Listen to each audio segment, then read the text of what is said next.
Hey everyone, Life on Side B is a podcast of Holy Ourselves, my private practice which helps integrate faith and sexuality through spiritual direction, cohorts, and resources. Learn more at holyourselves, WHOLLY ourselves.org.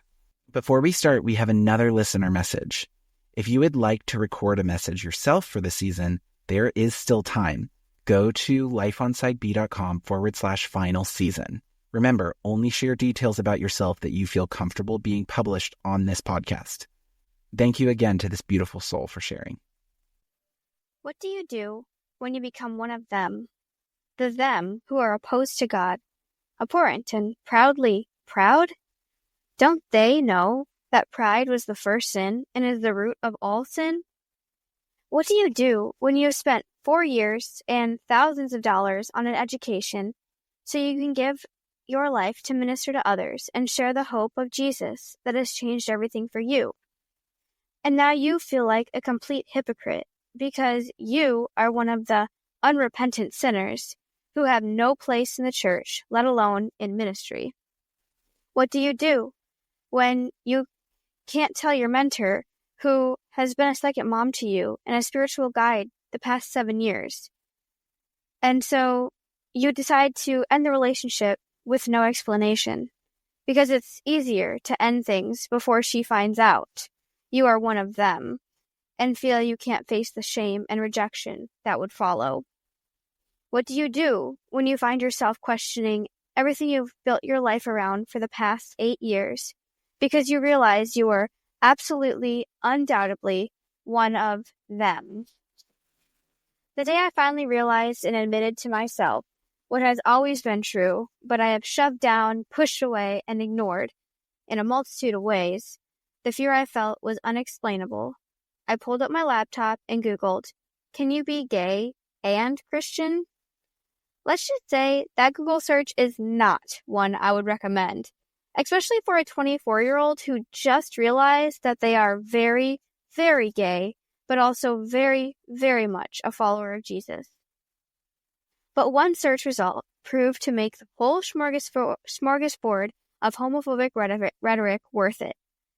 Life on Side B came up, and I binged multiple podcast episodes within a week. There were people just like me.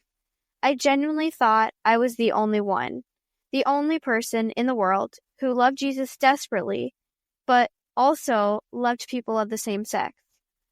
Since finding the Life on Side B podcast in December 2022, I've listened to every episode and many more than once, and I feel like all the hosts are my friends, going to church together every time I put my headphones on. Thank you guys so much for your vulnerability and openness. You have made an unmeasurable impact in my life, and I am truly, truly grateful. Oh, and Grant and Henry, I love yoga, and I'm an active bike rider, so I'm glad to know that there's some other active homosexuals out there. Thanks, guys.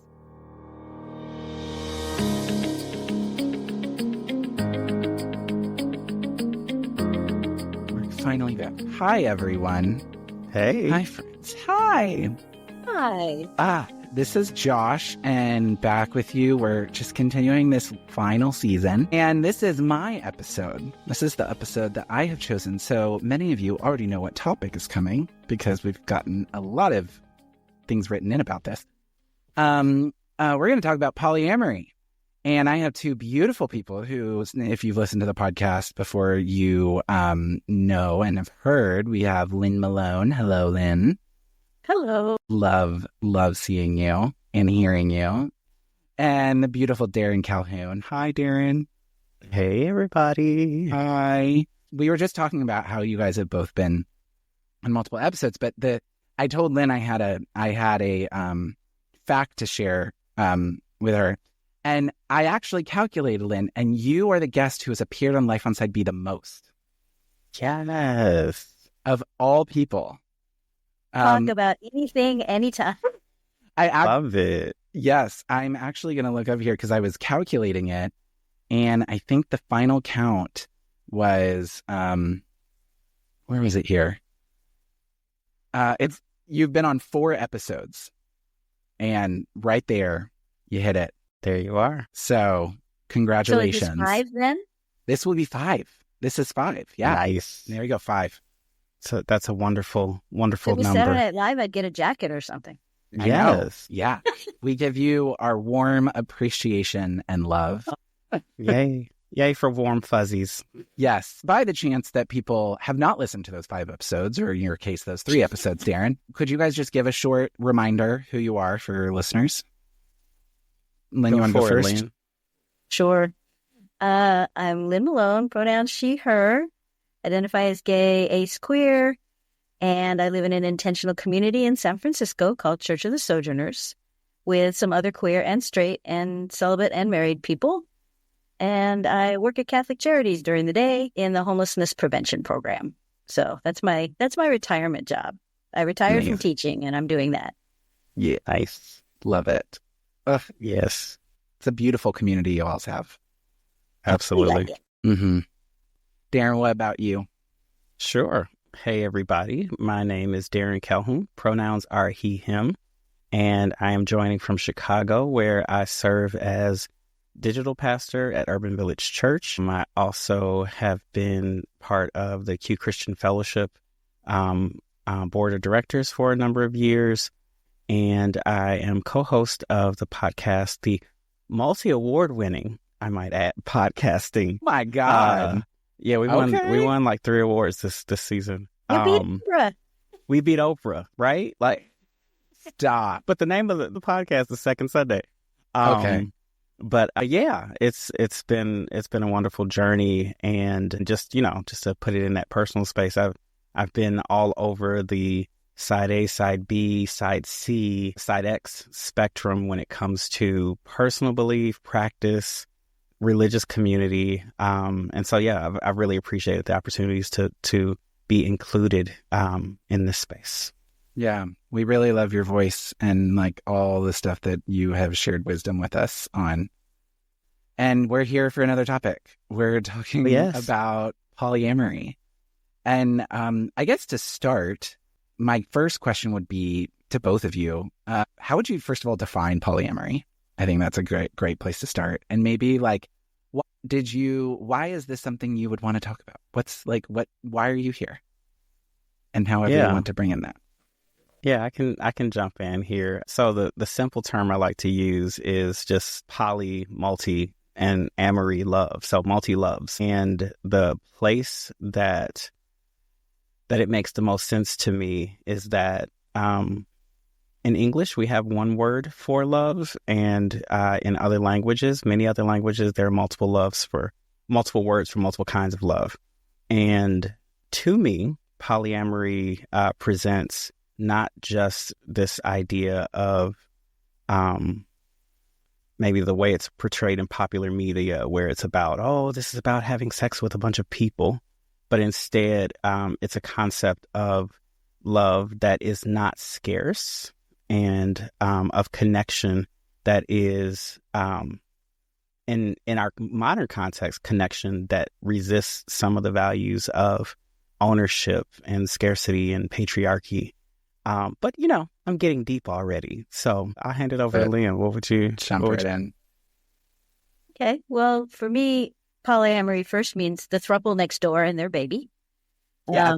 Okay. And our pod down the street, there are 4 people. I live in San Francisco, and so I have a growing number of people who are poly in various forms and are friends of ours. So again, as Darren said, multiple loves. I think polyamory is evolving as a corrective to the idolatry of marriage and the failure of marriage as an institution in our culture in so many ways. And so the details of it is where it can get really messy, but the basic idea of being able to love more than one person exclusively is something that I find very fascinating and appealing and deal with on a daily basis. Yeah. Yeah. I mean, and that speaks to, honestly, why I wanted to do this as my topic. There's a lot of reasons, but I really felt, I said this last season when I was saying that this is a topic I wanted to cover. that, we're in this season of Last Call. We're wrapping up the season. We're wrapping up the podcast, and kind of asking these questions of what are the things we need to talk about before, like, that years down the road, if we haven't talked about these things in the queer experience, in the queer Christian experience, there's going to have been something missing. And obviously we can't predict everything, but in my own experience and my own engagement in the queer community, I'm like, if we don't talk about polyamory, there's going to be, like, it's already, first of all, the kind of, like, as you guys are talking about, the push against this, like, monostructure of relationship that is just so natural in the queer community, natural in the queer community, that if you're a pastor or someone and you're listening to this and you're wanting to care for queer people, this is something we all need to understand. And then I think on the side B side of things, I think that it can feel like this taboo word and it can feel like this taboo topic. But I think that many times, like, Darren, what you were talking about, we have this concept of, like, oh, this means, like, I'm just going to say, it sounds like you're having an orgy every single day. But there's, like, this understanding of many loves, many different types of love. Like, and I really love what you're talking about with, like, we have one word, but that's so doesn't exist in other cultures. And so, yeah, I want to be able to open this up of, actually, there could be a lot of commonalities between side B and many poly experiences. Yeah. And I think, if we jump right into it, I think there's a huge opportunity for us to look at what are the gifts of different experiences. And so what I often say to groups, whether heterosexual or not, I say there's a lot that celibacy can teach us about our relationships and our dynamics and the ways that we include people and the ways that we normalize things. And so you don't have to be celibate yourself to be learning from and gaining insight from people who are living a celibate life. And in the same way, polyamorous folks offer a really profound insight in a not same but parallel way to the insights that we get from celibacy of, hey, have you considered how much of your society, your life, your rights, your church experience, your institutions are centered around one specific type of relational dynamic that isn't the only one that has ever existed in the world? And have you considered that these other kinds of dynamics can exist without being a threat to the one that you feel most comfortable in or the one that was handed to you? Because a lot of times in the same way that we assume that everyone's going to be romantically paired and sexually active, we also sometimes assume that everyone's going to be monogamously paired and feel things like, yeah, well, everyone's going to be jealous and everyone's going to meet this, and for it to be a real relationship, it has to be that. And if we've learned anything, we can have celibate partnerships that are just as significant and committed and important as heterosexual romantic partnerships. Yeah. And we have some poly family units and some poly ways of connecting that we don't even fully realize sometimes. Yeah. People do have multiple dads, whether or not they're gay, because we have blended families, right? Exactly. It's the idea that actually, like you're saying, this is normal. Like, this is something that already happens. We just don't put it in categories. Sorry, continue. Yeah. And it doesn't mean that every blended family is a poly family. I don't, want people to run off with the wrong thing on a social media app like that.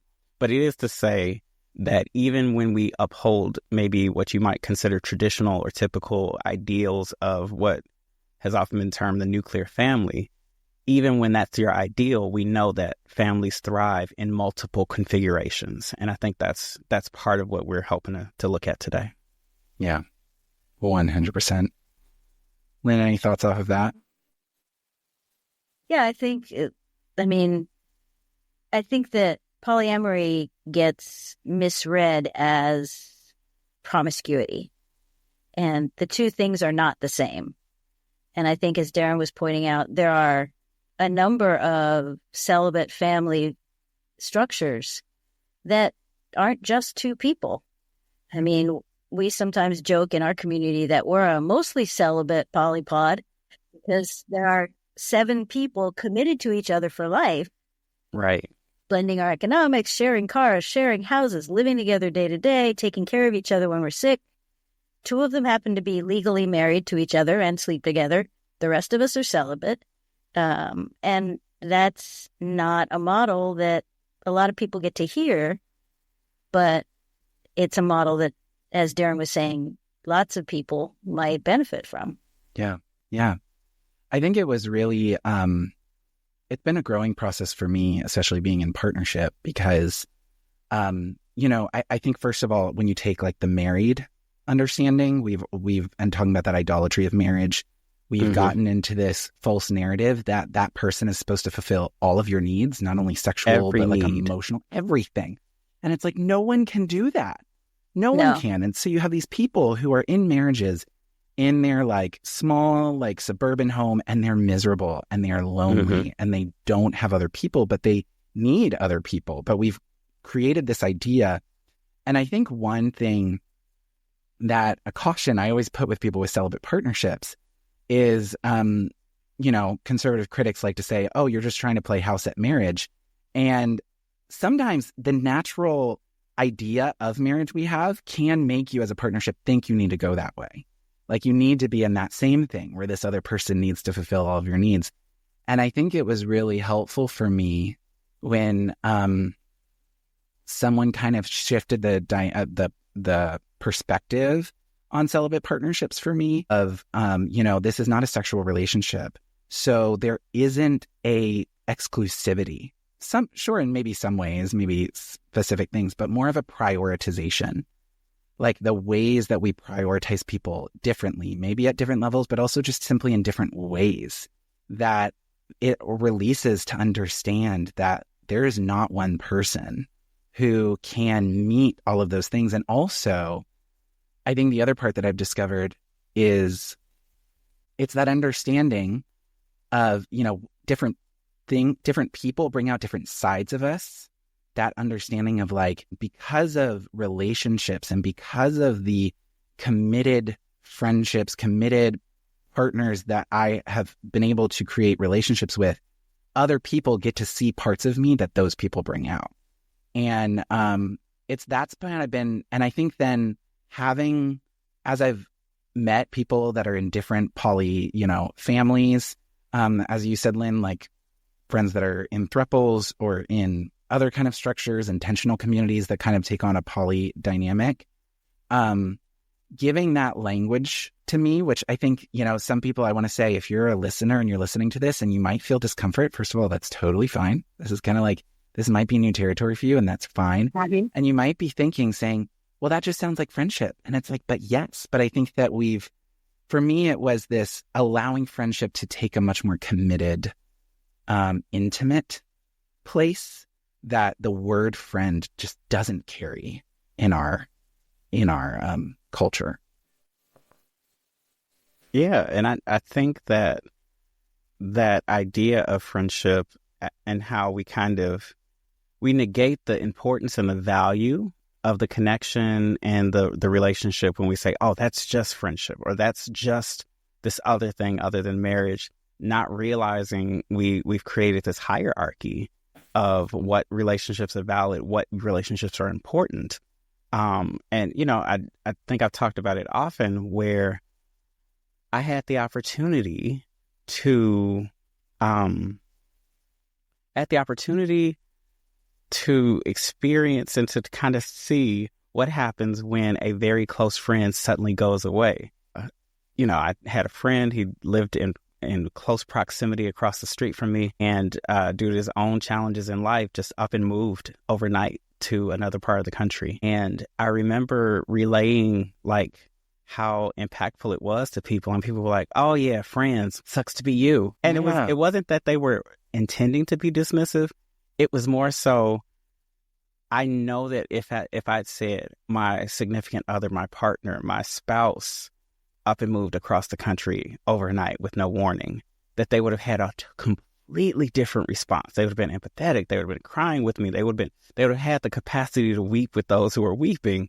Yeah. But again, because of the ways that our society has just kind of prioritized marriage as the ultimate thing, and that everything is about, in a minute, maybe we'll talk about the relationship escalator, that everything is moving toward marriage or centered on marriage. It just makes no room for anything else to be significant in so many ways.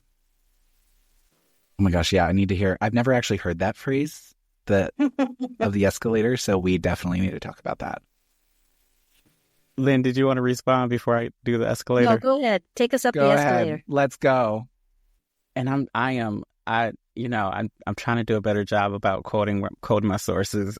So I want to say it's either from decolonizing.love on Instagram or one other creator who is escaping my memory at the moment.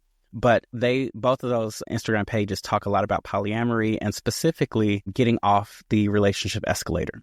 The relationship escalator is this idea that when you are connected to someone and you do feel attraction or significant things for them, that you're supposed to get together, then you date, and then you get married or move in together, then get married, or, depending on what your values are. But that at the end of the thing, everyone's moving up the escalator towards marriage. And an escalator is not like stairs. An escalator, just once you're on it, it just keeps going unless something's wrong, right? And so people treat it like, oh, you're dating someone, so when are you getting married? And then when are you having kids? And when are you, all these expectations that are just automatic. And you're like, this isn't how every relationship goes. And for many people, because everyone's on the escalator, you're like, well, this is what's supposed to happen, right? That if I like someone, I'm supposed to date them. And if I date them, I'm supposed to marry them. If I marry them, I'm supposed to move in with them. If I move in with them, I'm supposed to have kids with them. And it's just like, no, that might be something that maybe you saw your parents do, or that might be something that you see in popular media, but not every couple's going to live together. Not every person you like is the person you're going to marry. Not every person that you're committed in life with is going to be a sexual partner. Yeah. Getting off of the relational escalator helps us all to stop assuming and kind of making these awkward situations where you could be really happy with the connection you have with someone, but your parents and your friends and everyone around you keeps expecting you to keep moving up this escalator along with the rest of them. You're like, nope, I'm at my stop. Thanks. Exactly. Yeah, there's so much pressure that gets put on there and the questions that come and all of these things. Oh my gosh. Yeah. And there's only room for two people to stand next to each other on an escalator. Baby, you just said it right there. That's part of it, is that you only get to have this. You have to be on the same step as one person and only one person, and nobody can get anywhere else around you. They're off walking on the steps next to the escalator, but they don't really count as much. Yeah. Except we all know, and this is this is going to be a non-polyamory moment. Y'all, I need Americans to understand, when you are on an escalator, you stand to the right. You do not stand next to each other. Americans, I don't understand you. There's an etiquette, right? Like, some people are moving a little bit faster on this escalator. Move out of the way. I need to go, and I don't understand. But yes, technically, two people can stand next to each other, and Americans love to do it. There is a queer pace that's faster than average. Gosh. You go to Europe, everyone understands. Everyone is in place. They are in line. Not America. Okay, but that's the least of our problems. It may be connected,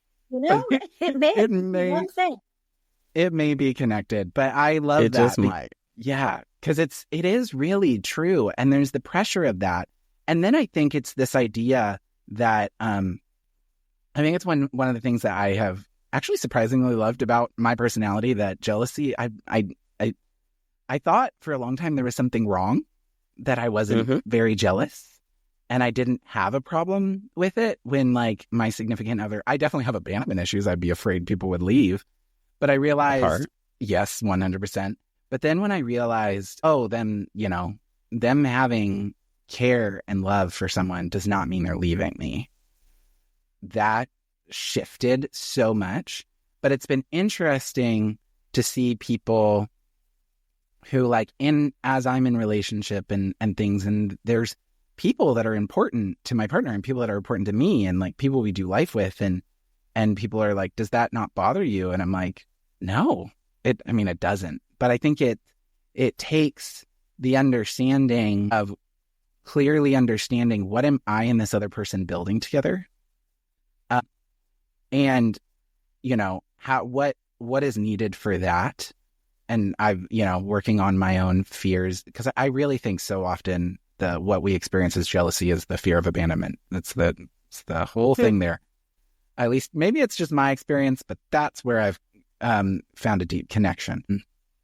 But another form of jealousy, though, form of jealousy is wanting to be somebody's first choice all the time. Yes. And that's a form of jealousy that friends struggle with. That doesn't have to be, a sexual relationship. I mean, that's something I struggle with, is not being someone's first choice, either all the time or ever. And I think it takes a certain, not only level of maturity, but a certain temperament to be able to balance that out in a poly relationship. I mean, not everyone's suited for that. Yeah, some people need that exclusivity just for their emotional well-being. Yeah. So it has a lot of interesting insights to offer, but it's also not for everybody. Yeah. And I appreciate that self-reflection, Lynn, because that is kind of the other core piece of this, that being poly or being pro-poly doesn't mean that everyone needs to become poly. Mm-hmm. But there are ways that we do need to look at what is driving us, what's important to us, what's the thing that we need. And just like you said, sometimes it's that need to feel prioritized, which is valid, right? Like there's ways that we all need that, and if we don't get that in certain ways, then we're not going to be okay. But it's the part where we own it as ours. Yes. Right? Where it's not like, well, if you love me, you would always prioritize me. And you don't love me because you're not doing it the way I said. Sorry, I don't think anybody talks to Lynn that way. But maybe I've had some experiences. So, maybe it's my life spilling out onto the stage, but, No, yeah, I think that's so true. And I'm really glad you guys are bringing this up, because I think I'd love to move into kind of what have you found helpful in kind of engaging in dynamics, understanding, because it's the real thing of like what works for me. And I think that as you're saying, it's the openness of having options, but also understanding that this might not work, for, we've had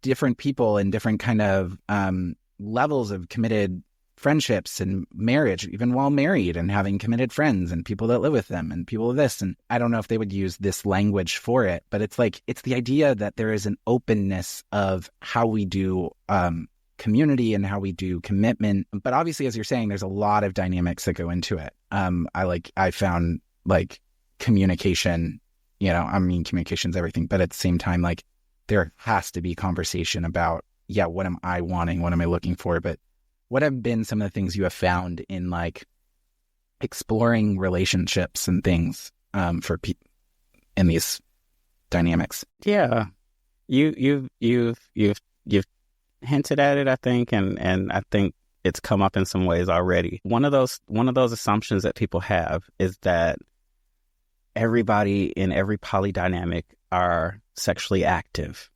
And what I found more often than not is that people have different ways of connecting, including in non-sexual poly commitments. And again, that relationship escalator says, if you like somebody, then you're going to be sexually intimate with that person. And if you're not, then you must not really like them. And it must just be a friendship. And you're fooling yourself. It's like, no, you can love somebody and still not have sex with them. I know it's a new concept for some. I know this is groundbreaking. I'm sorry to disrupt the blog so much with this information, or the podcast so much with this information.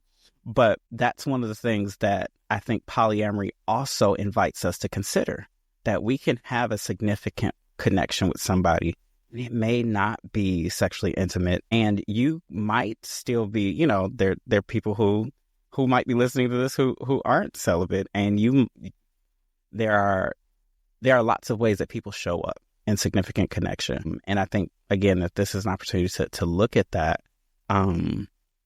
Yeah, I'm talking a lot. What else is coming up for you? Well, it's interesting that you mentioned that, because one place that I've been learning a lot about polyamory is in the asexual community. Yeah. And what do ace folks do when they couple up, and how do their relationships work? And a lot of ace folks are much more open to polyamory because there isn't that cultural baggage of sexual monogamy. Yeah. And what do those relationships look like? And that's a lot of been a learning experience for me as well. And also people taking friendship more and more seriously. I think often the line between friendship and romance is kind of blurry, but the difference between, say, committed friends and a polyamory family might involve romance and or sex. I think that's a stereotype that people have about poly, is that it always involves sex, or at least it always involves some kind of romantic connection. But those are three separate categories: commitment, romance, and sexual engagement. And I think every poly family I know does it a little bit differently.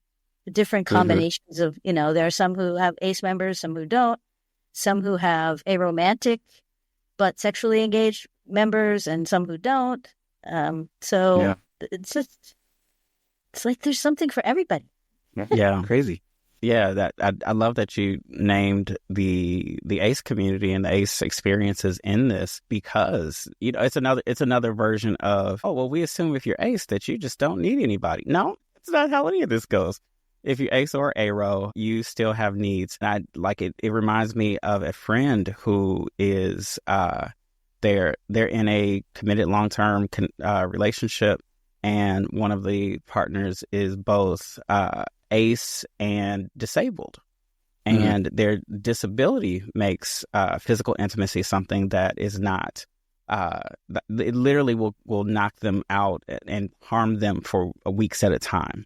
And so for them, it's completely normal and natural, according to their body, to not be physically intimate. And it honors the way that they're connected, that the family and the children that they're all raising together, that the courts have even recognized as you all have a shared parentship. You all have shared ownership. This is in Canada. It's not in the U.S. But there are ways that they are better able to take care of their family and each other, because they are invested, and it's not hinged on what their sexual proclivities are, or it's not hinged on this, sometimes the very Western selfish way of, well, what am I getting out of it? It's like, no, maybe it's what you're contributing to it. Yeah. Yeah. So, yeah. Yeah. And I think that this is why, when Greg Coles wrote his 30-page paper, which good on you, Greg Coles, for writing 30 pages on celibate partnerships, if you're listening. But one thing I really appreciated that he did in that was he really opened the definition of celibate partnerships. He included multi-member, groups and all these things. And I think it was really helpful because, again, we can get into our understanding of how specific relationships are meant to look. And like Christian and I have dealt with this when people have come saying, hey, I want to understand how celibate partnerships work. And we're like, well, we can tell you how ours works, but it's going to be very different from ours to another. It's going to look really different. And so like the one thing I also kind of want to say, if you are, let's say you're a pastor, you're just someone like, okay, I just like want to understand.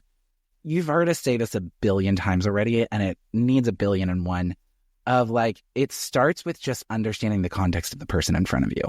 And it starts with not assuming you understand why they are in, how they live or why they live that way, and actually starting with questions and just seeking to understand. And because what will happen is most likely you are making inaccurate assumptions on the context or what has led them to that context. It applies here. It applies in most places. Yeah. And, I'm a big fan of both being intentional about what I share and how my life is, and pointing to others who do the same. So like I already dropped one Instagram channel and podcast. There's also Chill Polyamory, where, you know,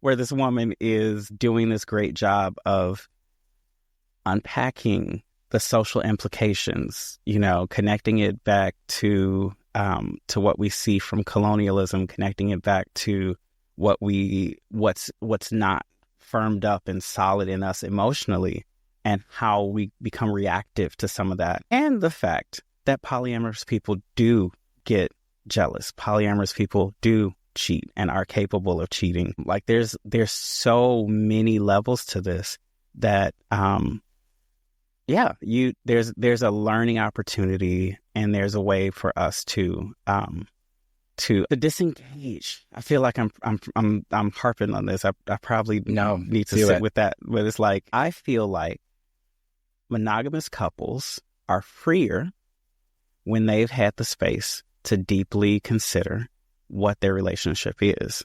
I feel like single folks are freer when they have a full palette of options as to how they live faithfully into the life that they feel they should be living. And so, us digging into these topics, us learning the stories of other people and seeing how they came to their conclusions about what's right for them, I think that's where the opportunity is. I'm sure somebody's like, well, I can't follow a polyamory podcast and all this other stuff. It's like, okay, then don't. That's fine. But yeah, well, if you want to love others well, you might want to, sit with that and see what's coming up. Because I promise you, if you start knowing queer people, you're gonna know people that are in like communities and stuff. And kind of playing on what you were saying, Darren, especially I think it's important. It's something I talk about with people in spiritual direction often, of even if you have, depending on the limits of your convictions, where you feel convicted to live and how you feel convicted to live. The way I like to say it is, say the scary thing.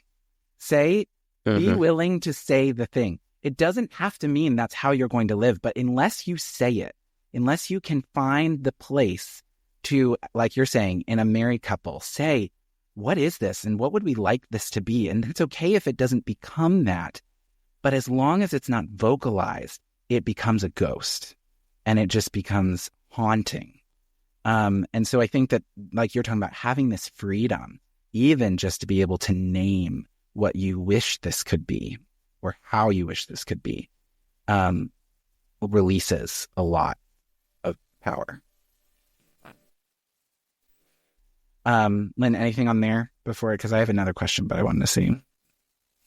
Well, it's just some of the pitfalls of polyamory have traditionally been gendered. And that's still a reality, as far as, women having to bear the brunt of things when things fall apart, just like they do with monogamous marriage. And just that's been some of the issues I've seen when, poly folks have broken up. It gets even messier than a two-person divorce, but that may be kind of a tangent. No, it's humanizing, right? That there are divorces everywhere, there are breakups everywhere. That no place is the happily ever after that we watched in our Disney movies or whatever golden books that we read growing up. Yeah, and that this doesn't fix everything. Right. This doesn't, I think we're viewing challenges in our life, and we're viewing the things that we want to make better, and we look for that one thing that's going to fix it. And it's like, that doesn't automatically mean this is this, for depending on what, challenges you're facing, but it can give perspective. Yes. And men need to do their emotional work. Good God, we don't do enough of our own emotional labor and sitting with our stuff. And we have a society that has taught us, that I'm gonna be messy for a second. We have a society that's taught us that women are supposed to do our emotional labor, and in queer male culture, we have heteronormatively made that the role of bottoms or the roles of a more submissive partner to also do that same kind of emotional labor for us. One of the things that I've had the pleasure or the honor of being a part of for the last few years is an effort called Link Up Chicago, where we are working to address methamphetamine use, crystal meth, Tina. We're working to address substance use, use and misuse among Black, gay, and bisexual men. And we operate the support line where people can call in and find support, whatever that is. And we do it from a holistic community perspective. So if they need spiritual support, if they need housing or medical, if they need recovery support, if they're looking just to reduce their harm and their use, we say that we should show up for everyone in the community. And as somebody who's day in, day out receiving some of these calls and messages, one of the things, the thread that I've noticed in everyone who reaches out is that some guys, content warning, some guys are looking for a hookup, and they will message a faceless, anonymous account looking for connection, to be polite. And it can be frustrating, like if you take it at face value. But the insight comes from the second group. The second group are gay men who are just looking for community. They're like, where do I find other gay men that's not necessarily a hookup? Like they just want community, they want friends, they want social, they want something to do on Friday. And what I realized in both of those, the commonality is we are starved for connection because we've limited connection to only being a romantic thing. And so what's in common between those two groups I just described, a lot of the guys who are saying, I want a hookup, I want a man, I want, whatever, that they're saying, I want stability. I want somebody to care for me. I want somebody to take care of these other things, like the fact that, some guys have made it as far as this is how they get a place to live. And what to me is just like, yes, we have so disenfranchised every other form of community. You're not supposed to live with your parents past 18. You're not supposed to live with friends because then you're mooching. You're not supposed to have roommates because then you're not independent and grown. It's like, no, we have just starved ourselves collectively as a society of deep, genuine connection. And now we are at a loss. We think the only way we can have it is by having a relationship or by going to a bar or a club or something like that. And the reality is, like, there's lots of ways it can show up. We've just disenfranchised so much of it. So I'm off my soapbox. I'm back. Thank you for saying all of. I think that to play on that, first of all, I need to throw out a resource that has become my number one recommendation in all of these things. It just came out in August. It's a book called The Rules We Live By, Stories and Reflections on Unlearning Patriarchal Masculinity by Destin Land. It is so good. I believe every man needs to read it. And I just love his perspective. It's really good. And he just talks about the ways we've been given to engage with our masculinity. And this is where just engaging in the moment that we're in culture. And like, I think one thing that this previous election showed us is that the view of masculinity actually there's been some stuff coming out that the just understanding of masculinity played a major role played a role in this election and where this country is headed. And so I think that what you're saying is something that we needed it before, but this is showing it's like absolutely something that needs to be happening for all of our relationships. Truly. Yeah. Y'all need to do your work. Call it out. And high key. Also, it's reflected differently among females and femmes. It's the kinds of connections that we're allowed to have are often revolve around competition over males in the straight community, or competition over other females in the queer community, and that setting against each other is something that is very real, and we need to spend some time thinking about the role that jealousy has always been, portrayed as among women and among girls. Yeah. That jealousy is a thing that's fun, that you joke about, that you fight about. And the idea that can be just as toxic. And the Yeah. types of expectations, roles, butch and femme and things like that, among queer women particularly, can also be really detrimental. And that's a different kind of work that needs to get done. Yeah, 100%. Absolutely. All right, so 2 more questions as we finish up. Go for it. Last one on, I just kind of, we've said a lot of things here.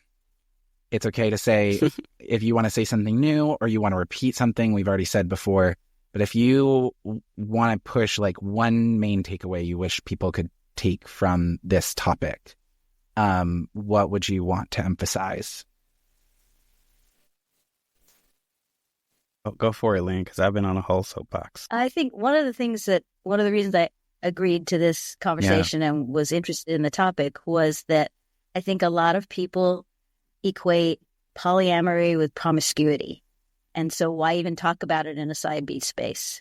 But I think it's really, there's a value in looking at multiple relationships, non-monogamous, non-sexual relationships, and not being afraid to use those languages or those models as a place for us to learn about connection. Amazing. Absolutely. 100%. Yeah. Absolutely. Karen? My wedging in one more resource is the book Poly Secure by Jessica Fern. It's based in attachment theory, or this idea of the kinds of things that we had growing up, the ways we connect with parents and caregivers, inform a lot of how we attach to others. And so it's a deep dive into what polyamory is and can be, but it's also a really informative dive into attachment theory and helping anyone, poly or not, helping anyone dig deeper and have another lens to look at whatever your relationship style or whatever your connection or connection history has been. So it's one of those things of it's a bit of a read, like you're digging into psychology and some of that. But the ways that I see people just have aha moments in their connections with others, and the ways that I see people get out of that fear of being different once we understand what's going on. I love what you said, Lynn, about the ways that jealousy and fighting and bickering and all of that, like those get socialized. And good God, cis gay men are horrible with it too. It's so bad. Oh God, it's so horrible. It's just like daggers just because there's someone else in the room that you share the same quote unquote position with. It's just like, really? This is how we're going to be okay? No, it's not. So yes, I think if we can know ourselves better and know what we like and what we need better, that's the place that we can make stronger decisions. It's like, yes, you might go, yep, I am absolutely monogamous, or I'm absolutely not interested in having these kind of relationships. And I think it's better when you can do that from a place of understanding what other dynamics look like and what other possibilities are. But if you've never heard a thoughtful presentation of anything else other than what you know, you might be missing out. That's all. Yeah, 100%. Yeah. And to emphasize and build on all of those, I said it before and I'll say it again, like if you just even take from this of going, wow, okay, when I meet people who are in non-monogamous, family structures, and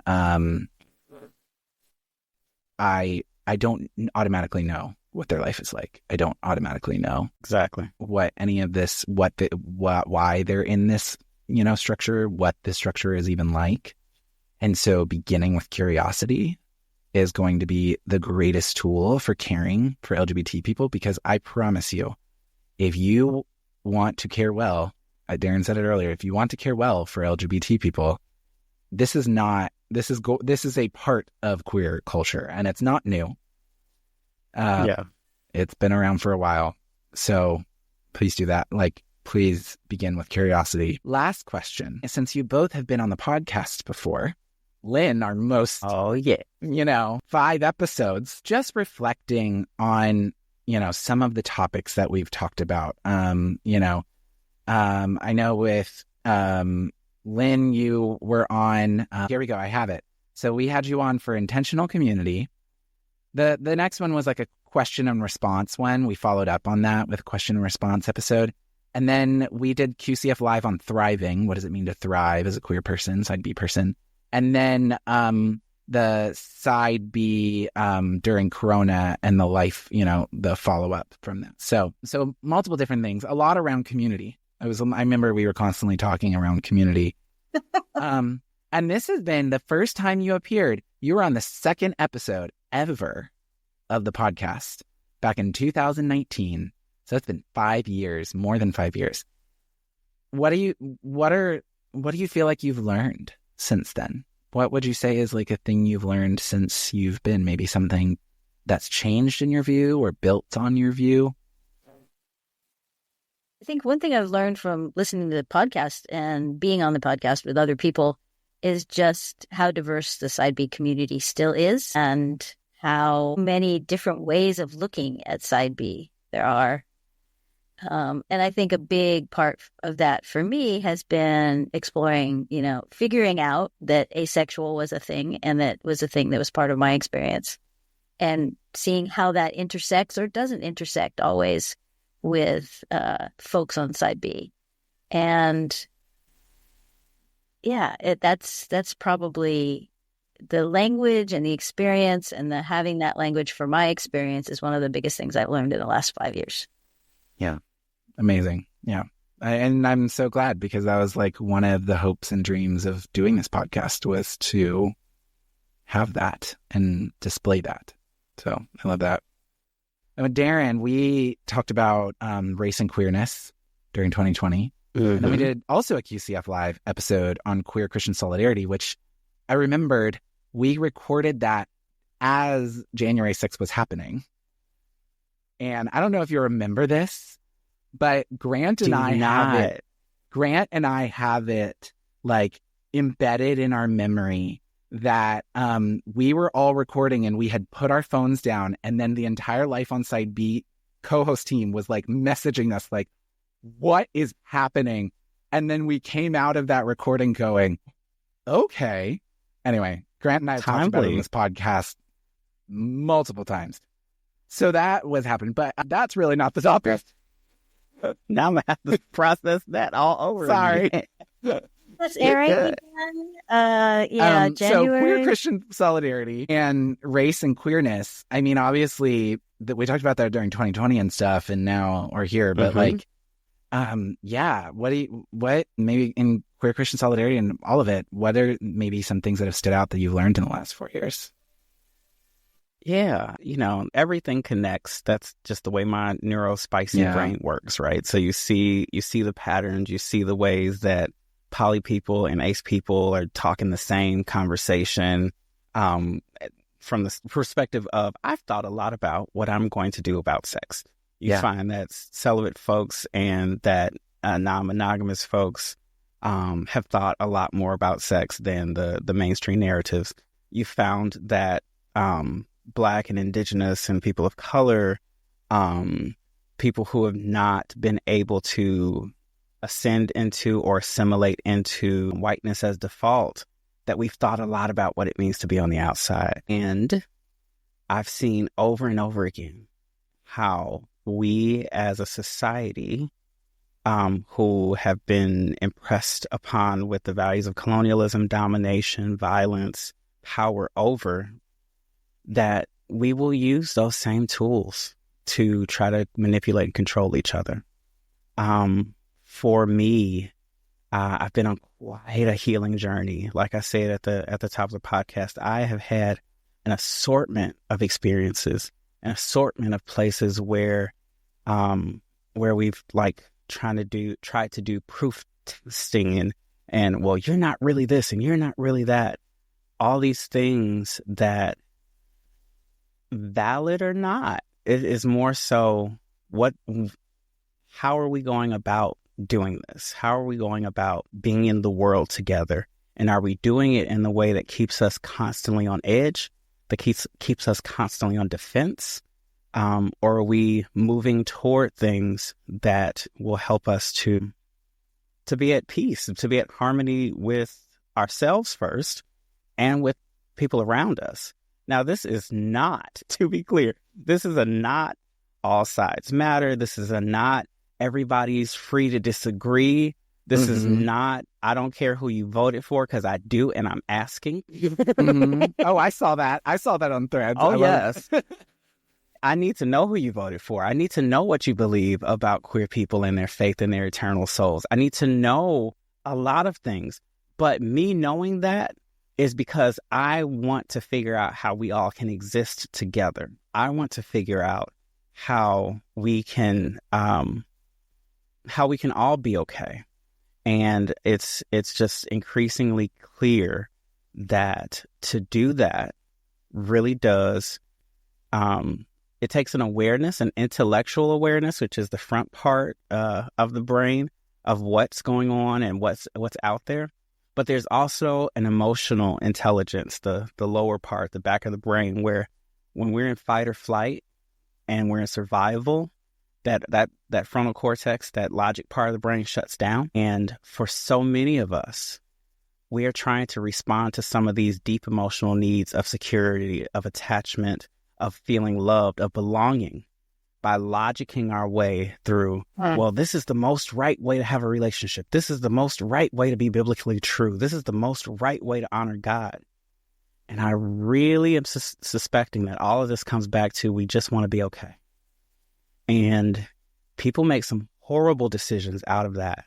But the God of the universe, the God who loves me, the God who sees and created all of us in God's image, I think there's still something there. Where if we're willing to be brave, right? If we're willing to trust that we really will be okay, that we really will be provided for, that in the end, that really does say it's going to work out. Like, if we're willing to trust that, I think we can get there. I think we can find the role that we have in taking care of each other. I think we can find the role that we have in loving each other well.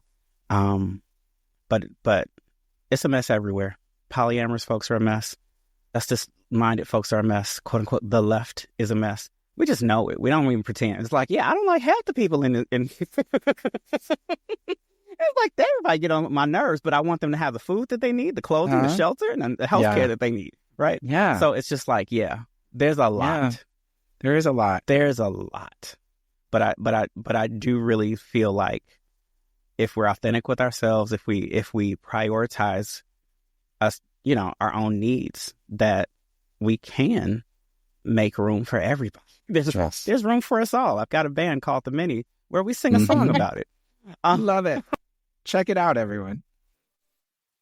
But yeah, the world's going to continue to change. We're going to be all right.